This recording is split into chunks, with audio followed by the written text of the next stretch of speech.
Hey everyone, I'm Melissa and I'm here to contribute to the revenge trope stories. This story is more about karma, the consequences people face from their own actions, and by people I mean my younger sister Carly. Now, let me give you some insight into our relationship. I'm the eldest sibling in our family, and it's just been Carly and me. You see, Carly and I grew up in your typical suburban household. Our parents doted on us and life was pretty darn good. Carly was the brainiac, acing all her tests and charming everyone she met. Meanwhile, I was just, well, me. Always getting into trouble and never quite living up to the family expectations. So it was just us, our parents, and our cozy little home. It might not seem much to many people, but for me, it was. But then everything changed when our parents passed away. It was a tragic accident that turned our world upside down. I still remember that day like it was yesterday. Carly and I were called to the principal's office at school, and there was Grandma waiting for us with tears in her eyes. "My dear girls, Carly and Melissa, I need to tell you something." "What's wrong, Grandma?" "I'd like to have a private moment with you both. Your parents, they're gone. There was a terrible car accident this morning while they were on their way to work." "What do you mean, Grandma? I want Mom and Dad." "This can't be happening. What do you mean they're gone?" "I know it's incredibly tough to hear at your age, but right now, I'm the only family you have left, my dears. I promise I'll take good care of you." It's a painful memory I'd rather forget. In the aftermath, Carly and I struggled to cope. We moved in with Grandma, but nothing felt the same without Mom and Dad. As the oldest sibling, I felt the weight of responsibility falling heavily on my shoulders after our parents' passing. While I tried to step up and be there for my sister, Carly, she seemed to spiral out of control. It seemed like we both had Freaky Friday Ed. Grandma Martha, bless her heart, had to bear the brunt of Carly's rebellious behavior, and I couldn't help but feel sorry for her. Carly's troubles seemed to multiply after Mom and Dad were gone. I remember one time when she snuck out of the house in the middle of the night to attend a party. Grandma was beside herself with worry until Carly stumbled back home in the early hours of the morning, reeking of alcohol. Despite my attempts to guide her, Carly continued down a path of recklessness. She started skipping classes, staying out late, and hanging out with questionable friends. Looking back, I realize now that Carly was struggling to cope with the loss of our parents in her own way. But at the time, it felt like she was deliberately making life difficult for all of us. After finishing high school, I felt both nervous and excited about what was next. Leaving Carly and Grandma was tough, but I knew going to college would help us all in the long run. College was a whole new world for me. And during my second year, I met my husband Nathan in one of my classes. He was really nice and smart, studying engineering. We hit it off right away and became really close. While I was busy with college and focused on building a better future, Carly's life was taking a different path. Unlike me, she wasn't interested in going to college or getting a job. Instead, she seemed content living off Grandma Martha's money. I tried to talk to her and offer my guidance as her big sister, but she didn't seem to care. During my last year of college, when I came home for Thanksgiving, I decided it was time to have a serious conversation with her. "Carly, you finished high school 2 years ago, and since then, you've been relying on Grandma's money. You know she's helped us a lot, but this can't go on forever." "Give me a break, Melissa. It's Thanksgiving. I don't need another lecture from you." "Carly, I'm about to graduate from college. I'm planning to get a job, maybe even move into a new apartment with Nathan. I'm getting my life together, and I'm willing to help you too. I could pay for your tuition, but please just try to do something. I don't see what your problem is. Grandma is fine with me staying with her. Why can't you accept that? I'll live my life the way I want. You can't control me. I'm not trying to control you, Carly. I just want to help you become more independent. In today's world, having a job is crucial. We don't have much financial security, you know. Oh, Melissa, you're so boring. I'm going out for a smoke. Tell Grandma I'll be back for dinner. After that conversation with Carly, I decided maybe I should give her more time. I focused on finishing college. Once I graduated, I landed a job as an environmental analyst at a research institute. It was a dream come true, working in a field I was passionate about. Meanwhile, Nathan had secured a job as a civil engineer at a construction company. We were both excited about our careers and the future ahead. With our stable jobs, we decided to take the next step and move in together. We found a cozy apartment in the heart of the city where we could start our lives together. A couple more years went by and I turned 24. Then Carly called with heartbreaking news. Grandma had passed away. I was crushed. Nathan drove us back to our hometown. Carly seemed calm, but I could sense her sadness. I took charge of arranging the funeral as there weren't many people there. Grandma just left a few belongings and some money split between Carly and me. And the house, well, she left it to me. I remember Carly being bitter about it, but I had assured her she could use it for as long as she wanted to. After the funeral, as everyone left, Nathan and I prepared to return home, but I couldn't shake the feeling that Carly needed me. Even though she seemed okay on the surface, I knew deep down she must be feeling lonely, so I decided to stay back, wanting to support her through this tough time. Hey, why is Nathan leaving alone? Aren't you going with him? Look, Carly, I know you want to act like this doesn't matter to you, but I want you to know I'm here for you, and I've decided to stay here for a bit. Whoa, you're not staying with me, Melissa. You're not getting it. I've got my own plans. I get it, Carly, but things are different now, and I want to help you get back on track. You can't just brush off everything that's happened. Well, I've got Ethan moving in with me now. We've got plans. Ethan? Who's Ethan? He's my boyfriend, Melissa, and he's been there for me in ways you haven't. Wow, Carly, that's great news. Can I meet him? Not yet, Melissa. Don't be annoying. Carly, Melissa's just trying to help. Can't you see that? Nathan, stay out of this. This is between me and Melissa. All right, Carly, I'll leave if you want me to, but promise me you'll try to sort things out, and I hope this Ethan treats you right. Fine, Melissa, just go. Goodbye. So Nathan and I returned to our apartment. A couple of months later, when I talked to Carly, she excitedly shared that she had landed a job at a local salon as a receptionist. I was genuinely proud of her progress. She also mentioned that things were going well with Ethan, her boyfriend. It seemed like love was bringing out the best in her. And during that time, my own life was bustling with activity. Ethan surprised me with a proposal, and we happily got engaged. Carly was surprised at first, but she quickly showed her support and excitement for our upcoming wedding. She even helped me with wedding planning and choosing the perfect dress when she visited me in the city. I remember the first time I met Ethan over dinner at Grandma's house right after my wedding.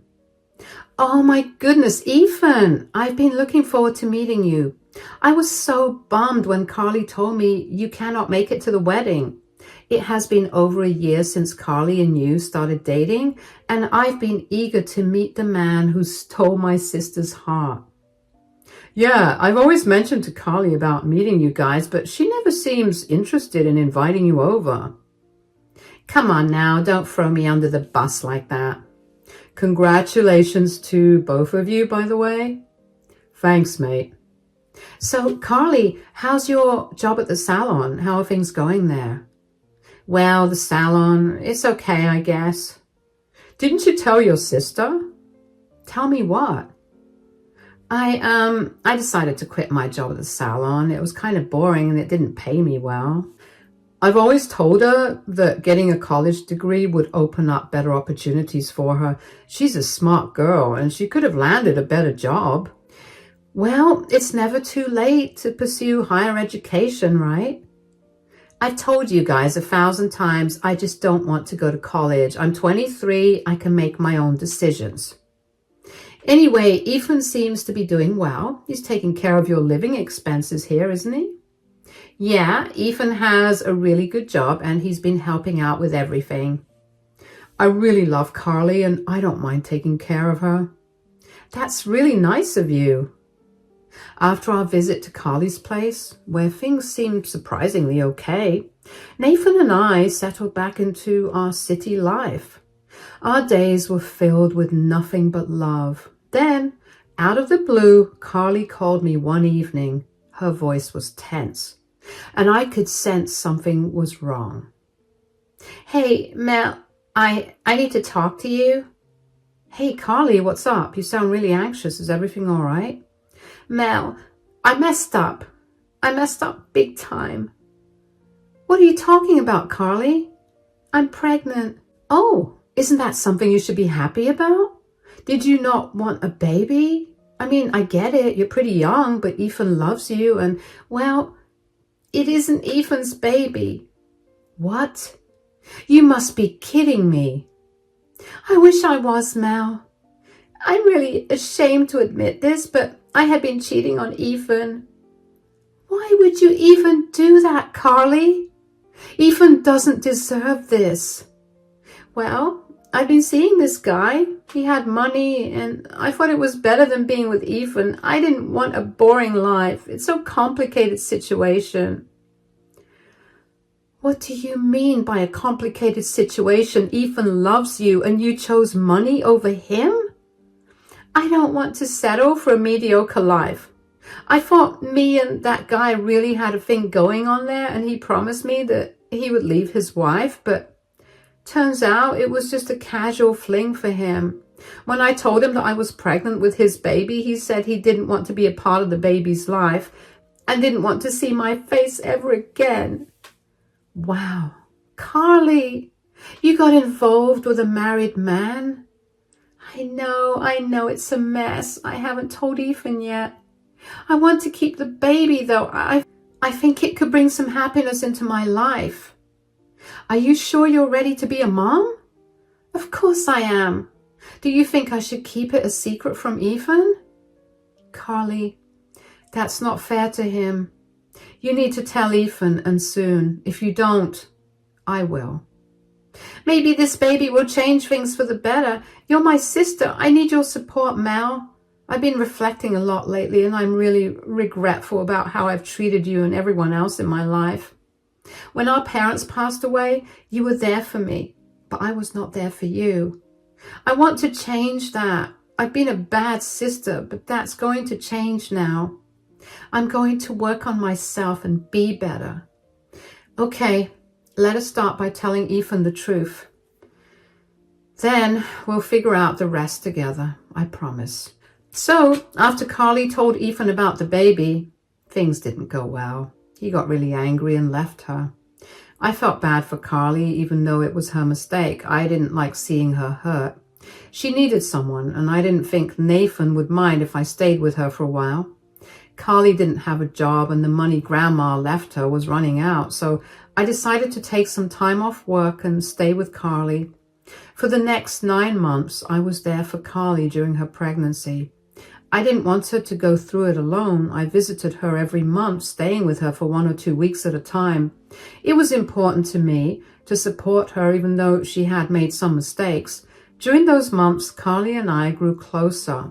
We talked a lot about her plans for the future and how she wanted to change. She was determined to be a better person and a good mother to her baby. I admired her strength and courage. As Carly's due date approached, I made sure everything was ready for the baby's arrival. We went shopping for baby clothes and furniture, and I helped Carly set up the nursery. It was an exciting time, despite the challenges Carly was facing. When the day finally came, I was by Carly's side in the delivery room. It was a long and difficult labor, but seeing the joy on Carly's face when she held her baby for the first time made it all worth it. I knew then that everything would be okay. So it was a baby boy, and Carly named him Cole. I decided to stay with Carly for a while, so I told Nathan I wouldn't be coming home for some time. He was understanding and said it was okay because Carly needed me. Carly was dependent on me both financially and emotionally. She wanted to start applying for jobs, so while she did that, I took care of Cole at home. I had saved enough money to support us for a while, so I wasn't worried about finances. For 4 months, I stayed at home with Cole while Carly went out to look for jobs. Nathan visited us every weekend, and we enjoyed spending time together as a family. Carly began seeing a guy named Josh, and she spent a lot of time with him. I was worried because she wasn't focusing on finding a job or taking care of Cole anymore. Despite my support, she seemed more interested in spending time with Josh than being independent. Carly came back home one evening after her dinner date with Josh. "Guess what, Melissa?" "What?" "You can go home and stay with Nathan. I don't need you here anymore." "Did you finally get a job?" "No, but Josh wants to move in, and he has a good job, earns well, and can take care of me and Cole." "Are you sure about this? It's only been a month since you started seeing this guy. You have a little baby now. You're a mother. There are things you need to consider." "I don't want to hear another word, Melissa. I'm a grown woman. You can pack your bags and leave tomorrow morning." "I have had enough of you ordering me to get a job, enough of you trying to tell me to be more responsible for Cole. I am Cole's mother. No one knows him better than I do." "Carly, after all that I have done for you, I literally left my husband alone in the city so I could come and stay with you. I left my job. I left my life behind to support you and help you finally get your life back together. And all I asked of you in return was to be a little responsible." "Responsible this, responsible that. Don't you get it, Melissa? I'm done with you. I have a family now. I have a son and a boyfriend. It's better that you go back to your family. I mean, sure, thanks for helping me these last few months, but your job is over now. So stop being a parasite at my house. You're unwanted here. I'm putting Cole to sleep now. I expect you to be gone when I wake up." So, dear reader, that incident happened around 8 years ago. After Carly said those hurtful words to me, I reached my breaking point. I went home to Nathan, poured my heart out to him, and shared what Carly had said. Nathan helped me see the truth. Carly was using me for my money and support. Though I didn't want to believe it, it was true. I was blind to reality. I had always been there for Carly financially and emotionally. I covered all her expenses during her pregnancy, supported her appointments and medical needs, and even encouraged her to seek therapy, footing the bill for that too. It's not about comparing love and money, but I gave her both. Yet all she did was disrespect me and cast me aside when she found someone else. So we stopped talking altogether. Fast forward 7 years, and my life has changed significantly. I was blessed with a baby girl named Ariel, who just turned 6. Nathan and I were fully immersed in our life in the city, balancing work, family, and parenthood. Amidst all this, Carly faded into the background. She never reached out, never apologized, not even a simple thank you for all I had done. So imagine this. I'm chilling at home with Nathan and Ariel, just watching some TV after a busy day, and out of the blue, my phone rings, and it's from some random number. Like, who could it be? Then, that's when Carly, out of nowhere, decides to make a comeback after more than 6 years of radio silence. I answered the phone, and without even thinking twice, I blurted out, "Carly?" Nathan shot me a concerned look and motioned for me to go to our bedroom to talk to her. "Melissa, it's me, your sister." "I haven't forgotten your voice, Carly. Why are you calling me?"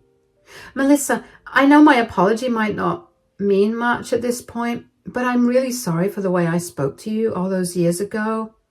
You helped me, but I didn't see it. Let's skip the apologies, Carly. I know you don't mean it, but hey, if you do, good for you. Maybe you're becoming more human and less selfish. Really, listen to me, Melissa. I know you won't believe it because of what I'm about to ask next. What now? I need some money. Josh left me. Do you remember your nephew? He has not eaten anything in 2 days. We literally have no money. The school is threatening to kick him out, Melissa. I'm begging you. If not for me, then for your nephew. Carly, I'm not falling for this again. Don't use your poor kid to get my sympathies. Please, just for a few months, I need some money. I just want a stable life for my son. I promise I'll get better this time. Enough with the promises, Carly. I have my own responsibilities now. I can't spare any money for you. What kind of responsibilities? Well, I have a daughter of my own now. Oh, congratulations. So I have a niece now? What's her name? Her name is Ariel. I would love to meet her someday. But Melissa, please imagine this. If, God forbid, you were in a bad position like this, wouldn't you want someone to help your Ariel? You don't have to say yes right now, but please know that we literally don't have anything. The electricity got cut off yesterday as well. Take your time, think about it. Just know that I'll be indebted to you for life and I will return every penny. Just think of Cole. He's a child. He hasn't done anything wrong. Please don't punish him for my mistakes. He shared the same blood as you, after all. I'll talk to Nathan about it. I'll see if I can do something. Thanks, Melissa. After talking to Carly, I had a lot to think about. She asked for help, but I was mostly worried about my nephew, Cole. Thinking about Cole made me sad. He was innocent and didn't deserve any of this. God knows what that poor boy must have been through lately. I couldn't bear the thought of him suffering because of Carly's mistakes. Talking to Nathan about it helped me put things into perspective. We both agreed that Cole's well-being was the most important thing right now. It wasn't about Carly anymore. We decided to visit Carly and Cole to see how they were doing. I sent Carly a text saying we wanted to come over every weekend, and she agreed. So on Saturday, Nathan, Ariel, and I drove to Carly's house, which I hadn't seen in over 7 years. It felt strange returning after so long, and seeing Carly after so long felt strange. Cole seemed like a sweet and cool kid. I introduced Ariel to him and they got along well, playing in the park together. Nathan watched over them while I talked with Carly in the kitchen. Look, Carly, I'm giving you this money for Cole's sake, not yours. And it's not a gift. Think of it as a loan. Oh my God. Thank you so much, Melissa. You're so generous. I promise things will be different this time. Well, I hope things do turn out better, and please take care of Cole. He's a smart kid. Just make sure you use the money wisely for Cole's needs. I will, Melissa, I promise. Thank you again for helping us out. So I set up this deal where I'd send Carly half the money from my paycheck every month. It was tough, but I felt like I had to do it for Cole. Carly said she was sorting stuff out and needed more time and wanted my trust.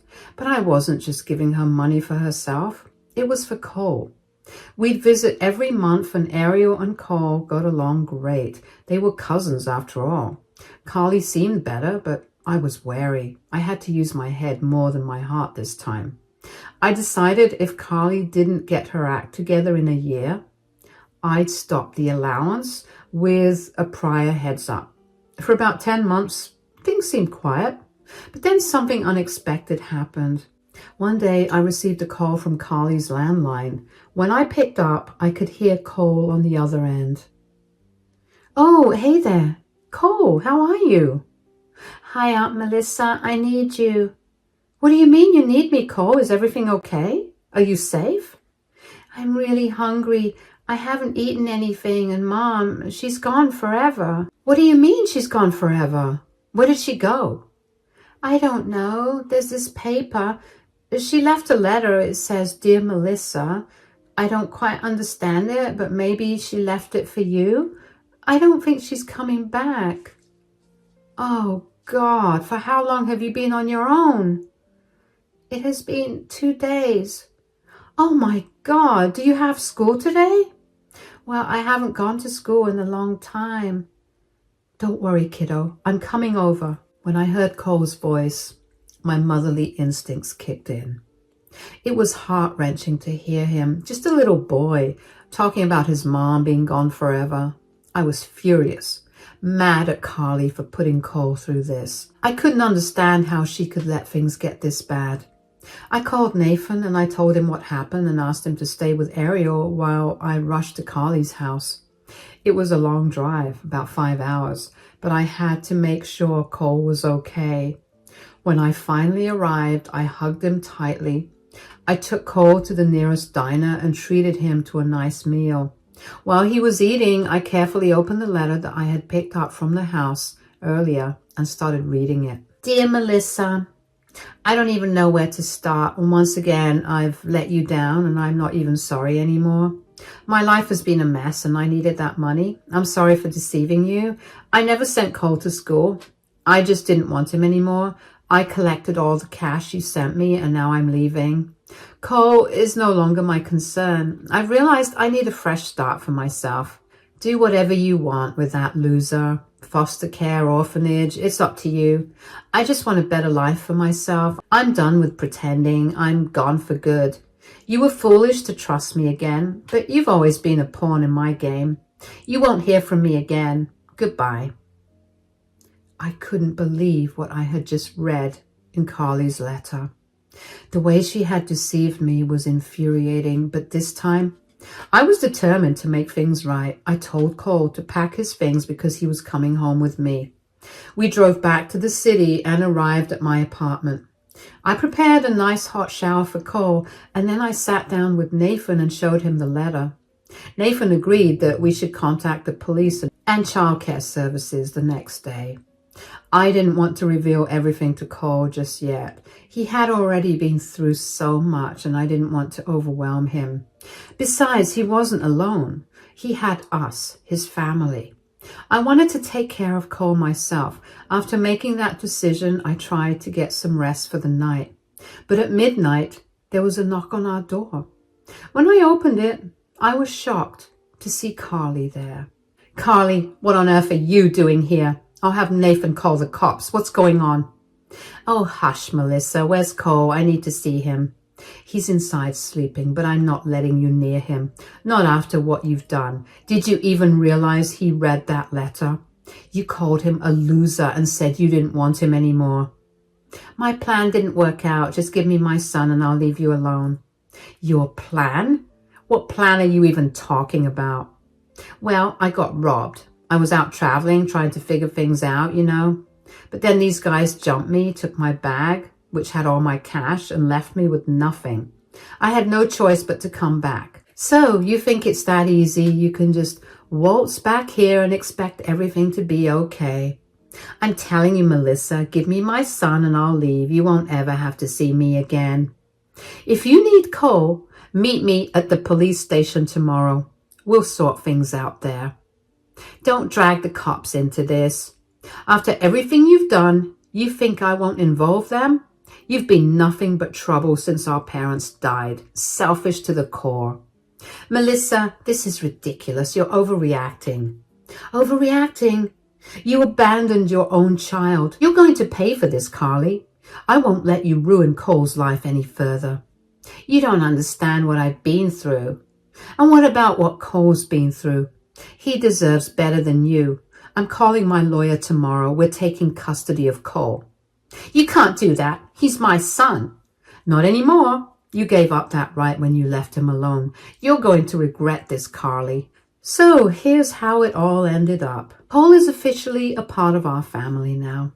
After all the court drama, we finally got the legal papers declaring him as our son. It was a long journey, but seeing him settle in so well makes it all worth it. We made sure he got into a good school and gave him all the love and care he deserves. It's amazing to see how easily he accepted us as his parents. As for Carly, well, she's nowhere to be found. She doesn't have a job or anyone to turn to. The house she used to live in is legally mine, thanks to Grandma's will, and she's not allowed there anymore. Honestly, I don't even want to know where she is. My priority now is protecting Ariel and Cole from her influence. I don't think she'll ever come back, and that's just fine by me. We're creating wonderful memories together, and every day feels like a blessing. I'm grateful for the family we've become and for the chance to give Cole the life he deserves.